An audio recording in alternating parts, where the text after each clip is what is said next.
Hey, this is Neely Ross, and today I'm going to show you guys how to set up your direct contact system on your ski.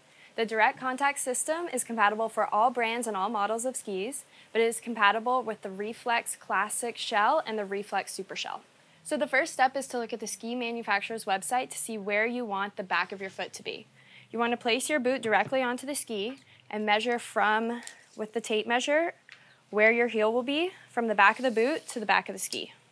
Next, you want to take your back release system, make sure that the clamp is together, and just simply put it to the back of the boot to see where it'll go. Once you've figured out which hole that you're at, remember so you can screw them in. Next, you're going to want to put your 2 screws in the back of this system. Make sure you don't over tighten them so that they're perfectly straight.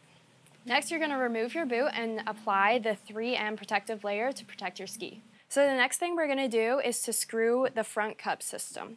You're going to make sure that the boot is all the way to the back and the clamp is tight. You're going to take the front cup and put it on so that it's tight around the boot.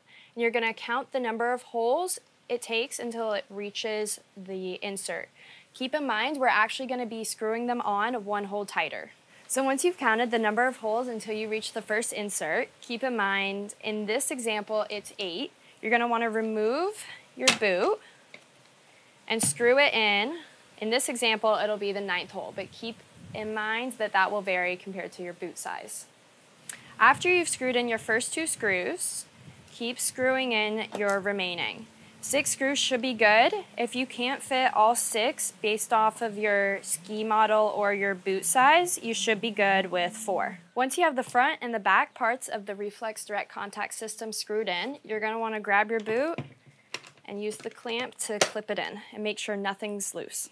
So this is how you mount the Reflex direct contact system onto your ski. Hope you guys have fun out there.